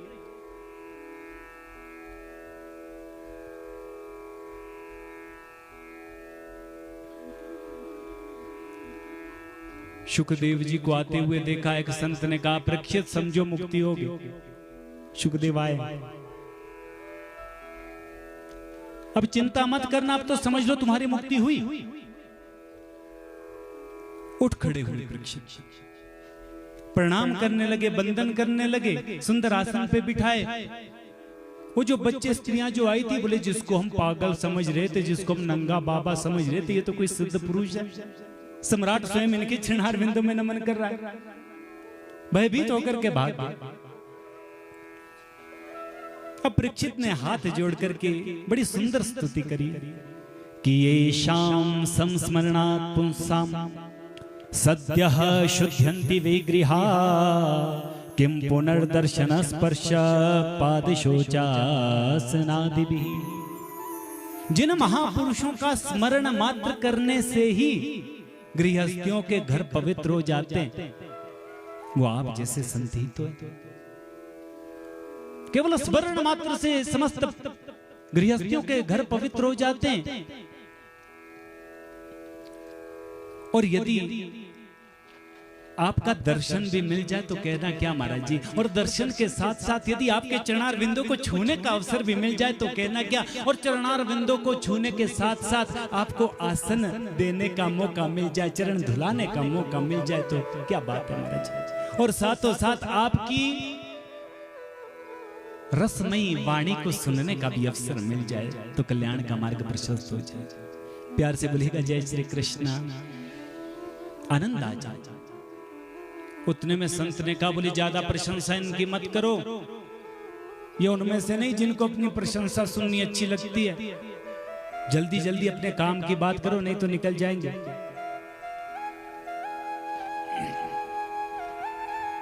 हाथ जोड़ करके प्रश्न किया कि अतः पृच्छामि संसिद्धिं योगिनां परमं गुरुं पुरुषस्येह यत्कार्यं म्रियमाणस्य सर्वथा। अतः पृच्छामि संसिद्धिं, आप योगियों के भी परम गुरु हैं, इसलिए आपसे कुछ मैं जानना चाहता हूं, कुछ पूछना चाहता हूं। क्या मरना धर्म व्यक्ति को क्या करना चाहिए महाराज जी? जिसके पास समय कम हो उसे क्या करना चाहिए, ये मेरा प्रश्न। सुखदेव स्वामी ने कहा, अरे अभी बैठने तो नहीं दिया तुमने, आते ही प्रश्न करने प्रारंभ कर दिए, पहले बैठने तो दो। बोले नहीं नहीं महाराज जी, ये प्रश्न मैंने इसलिए पहले किया क्योंकि मैं जानता हूं कि आप ज्यादा समय तक कहीं पर टिकते नहीं। इनका नियम था 5 घरों में भिक्षा के लिए जाते, द्वार के बाहर खड़े रहते और ये भी नहीं बोलते भिक्षाम देई, भिक्षा मांगते नहीं, बस द्वार पर खड़े रहते। किसी ने कुछ दे दिया तो ठीक है, किसी ने कुछ नहीं दिया महाराज जी तो और भी अच्छा, आगे निकल जाते हैं। प्यार से बोलिएगा जय श्री कृष्ण। परीक्षित कहते हैं इसलिए तो मैंने आपसे पूछा, जो मेरा प्रश्न है इस प्रश्न का उत्तर दे करके ही आप यहां से उठे, बस ये मेरी प्रार्थना है महाराज जी आपके चरणारविंदों में।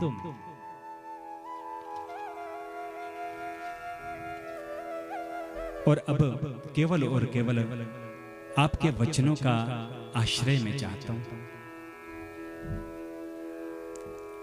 आपके वचनों के द्वारा भगवान के चरणारविंदों में मेरी भक्ति हो, मेरा मन भगवान के चरणारविंदों में लगे और उस ठाकुर जी का सहारा मुझे मिले।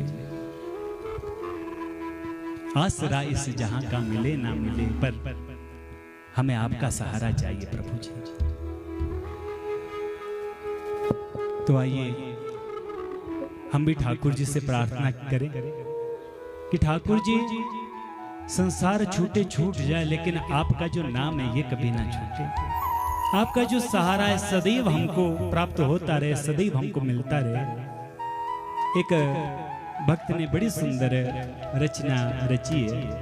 भक्त कहता है, आसरा इस जहां का मिले ना मिले, आसरा इस जहां का मिले ना मिले, आसरा इस जहां का मिले ना मिले, आसरा इस जहां का मिले ना मिले, मुझको तेरा सहारा सदा चाहिए, मुझको तेरा सहारा सदा चाहिए।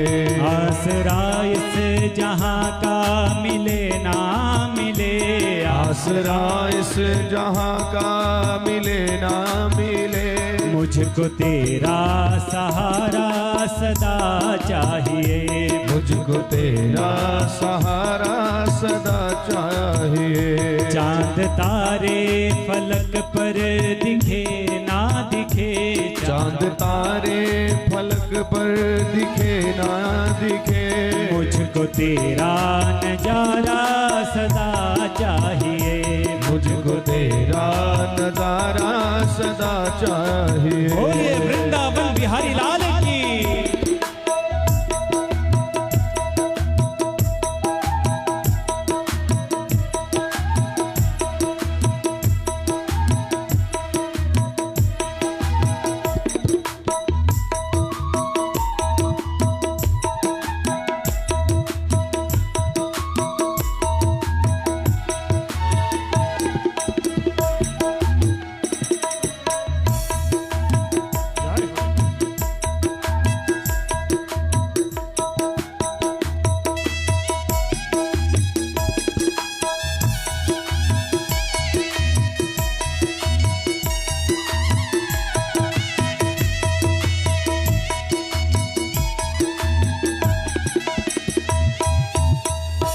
यहाँ खुशियाँ है कम और ज्यादा है गम, यहाँ खुशियाँ है गम और ज्यादा है गम, यहाँ खुशियाँ है कम और ज्यादा है गम, यहाँ खुशियाँ है गम और ज्यादा है गम। जहाँ देखते हैं भरम ही भरम, जहाँ देखते हैं भरम ही भरम, मेरी महफिल में शम्मा जले ना जले, मेरी महफिल में शम्मा जले ना जले, ओ मेरी महफिल में शम्मा जले ना जले, मेरी महफिल में शम्मा जले ना जले, मेरे दिल में उजाला तेरा चाहिए, मेरे दिल में उजाला तेरा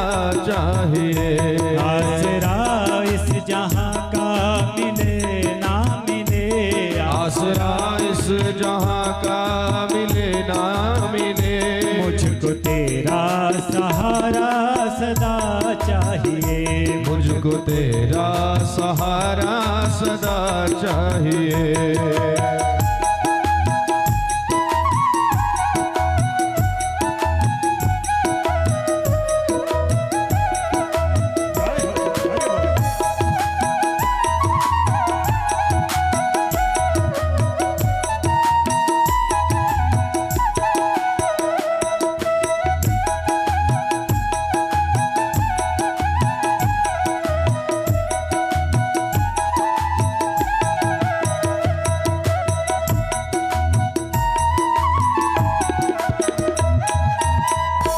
कभी बैराग है कभी अनुराग है, कभी बैराग है कभी अनुराग है, बदलते हैं माली वही बाग है, बदलते है माले वही बाग है।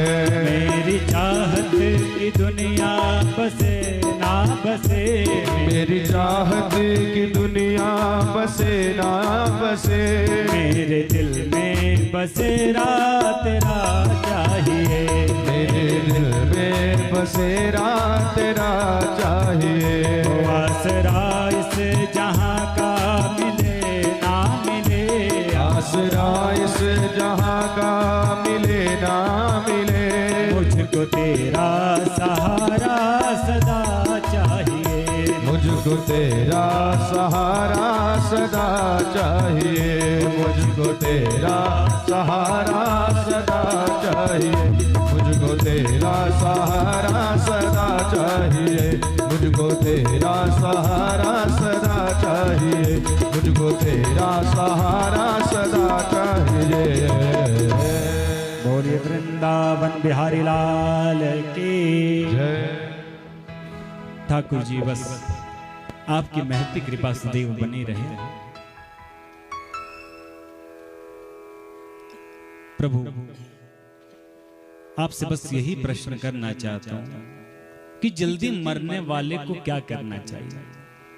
इस प्रश्न को सुनकर के इतने प्रसन्न हुए, इतने गदगद हुए शुकदेव स्वामी तुरंत कहना शुरू कर दिया कि वरियानेशते प्रश्न कृतो लोक हितो नृप आत्मविद सम्मतः पुंसाम श्रोतव्यादिषु यः परः। वरियानेशते प्रश्न, शुकदेव जी का पहला शब्द निकला वरियाने, वकार निकला जो ब्रह्म का बीज है। जो खाया होता महाराज जी उसी का डकार निकलता है। इनके भीतर भी ब्रह्मानंद समाया है। पहला शब्द निकला वकार। और ये भागवत बड़ा विचित्र ग्रंथ, इसका जो शुभारंभ हुआ जकार शब्द से हुआ, ज्वलंत शब्द माना जाता है जकार को। अन्य बहुत कम ऐसे ग्रंथ हो गए जिनका मंगलाचरण ज शब्द से हुआ हो। भागवत जी का जकार से प्रारंभ होता है। और यहां पर शुकदेव स्वामी जब पहला शब्द निकलता है मुखारविंद से तो वो वकार निकलता है। वरियानेशते प्रश्न, हे परीक्षित, हे राजन, जो तुमने ये प्रश्न किया है ना, ये प्रश्न तुम्हारा व्यक्तिगत प्रश्न नहीं है, ये सार्वभौम प्रश्न है। इसलिए मैं तुमसे प्रसन्न हूं। यदि परीक्षित कह देता महाराज जी कि 7 दिन में मुझको मरना है, उपाय बता दीजिए, तो ये तो व्यक्तिगत प्रश्न हो सकता था। लेकिन उसने कहा जल्दी मरने वाले को क्या करना चाहिए। और जल्दी मरने वाला कौन? बोले परीक्षित। परीक्षित कौन? हम आप सब परीक्षित ही तो है महाराज। हमारे पास कितना समय किसी को मालूम है क्या? अभी कथा सुन रहे हैं, कल की कथा सुन पाएंगे, सुना पाएंगे, कोई भरोसा है? कोई भरोसा नहीं।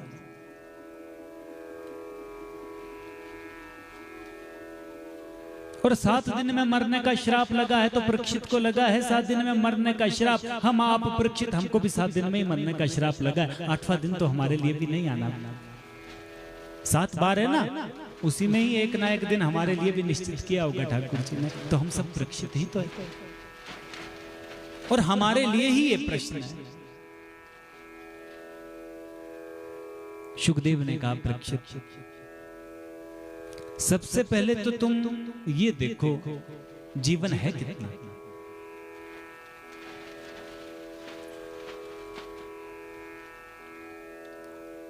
सतयुग में 1,00,000 वर्ष तक की आयु होती थी बोली। फिर आया त्रेता युग, फिर 10,000 वर्ष हो गए। फिर आया द्वापर, 1 0 हट गई महाराज जी। फिर रहा 1000 वर्ष। कलिकाल आते आते 1 0 और चली गई। कितने बचे? 100। बोले कम से कम 100 साल तो जीना ही चाहिए कलिकाल में, लेकिन 100 साल तक कौन जीता है? हम तो 100 साल भी नहीं जी पाते महाराज जी। ऐसा हमारा खान पान बन चुका है, रहन सहन बन चुका है।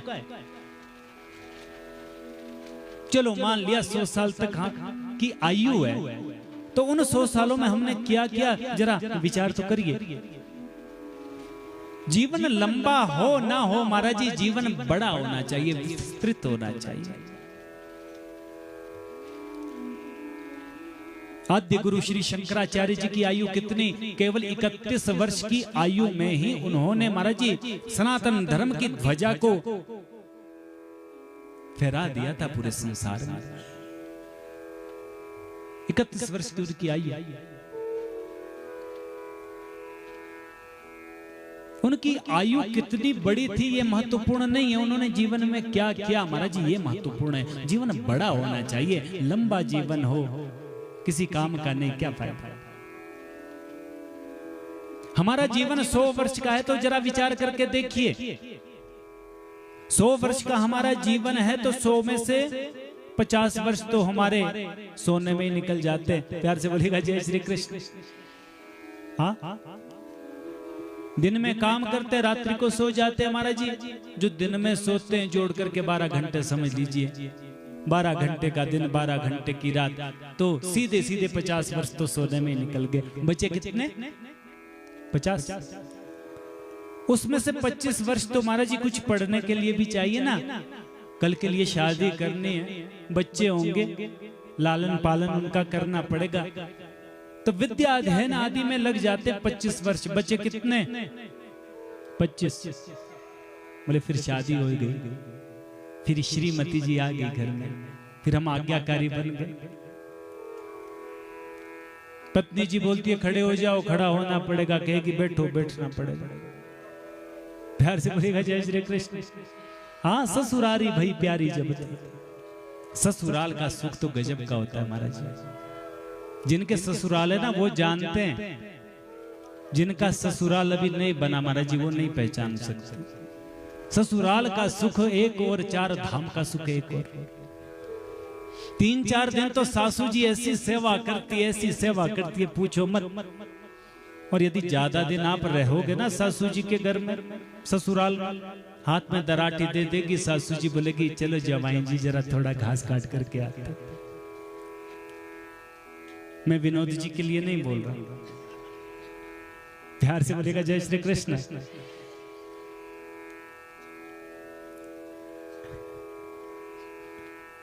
कहने का भाव 25 वर्ष तो महाराज जी फिर संसार में लग जाते हैं ना। कभी ससुराल जाना, कभी रिश्तेदारी में जाना महाराज जी। किसी का चाचा मर गया, किसी की बुआ मर गई, कभी वहां जाना, कभी वहां, अब उसकी शादी, अब ये, तो व्यस्त हो जाता है व्यक्ति। और ये जो 25 वर्ष है महाराज जी कब व्यतीत हो जाते पता नहीं चलता, और अंतिम समय आ जाता है। और जब अंतिम समय आता है, यमदूत सामने आ जाते हैं, तब जन्म जन्मांतरों का हमें ज्ञान आता है, हे भगवान हमने भजन तो किया ही नहीं। अरे अब तो पुनः हमको वो यातना मिलेगी, सब याद आ जाता है। कैसी कैसी यातना मिलती है, कैसे कैसे नरक, सब याद आ जाता है। याद आ जाता है हमने भगवान से प्रतिज्ञा करी थी, ठाकुर जी एक बार यहाँ से बाहर निकालो, माता के गर्भ से आपका भजन करेंगे, कीर्तन करेंगे। लेकिन हमने कीर्तन तो किया ही नहीं।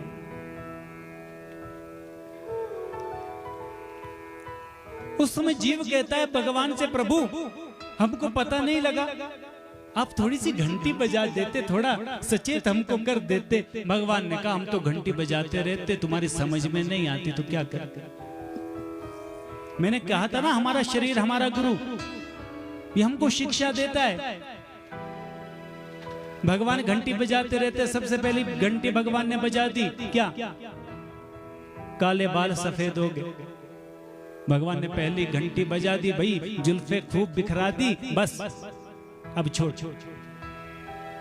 अब भजन कर बैठ कर। लेकिन हमने क्या किया? हम तो काली मेहंदी लगा लेते महाराज जी, पता ही नहीं लगता। भगवान ने कहा कोई बात नहीं, दूसरी घंटी भगवान ने बजानी शुरू कर दी, आंखों से दिखना कम हो गया। भगवान ने कहा संसार के नजारे खूब देख लिए, खूब फिल्में देख ली, खूब शादियां देख ली, खूब पार्टियां देख ली, अब बाहर का देखना बंद कर, थोड़ा अपने भीतर देख। मैं तेरे भीतर ही हूं। हमने क्या किया? ऐसे ऐसे लेंस लगा दिया महाराज जी जिसमें इतनी सी चीज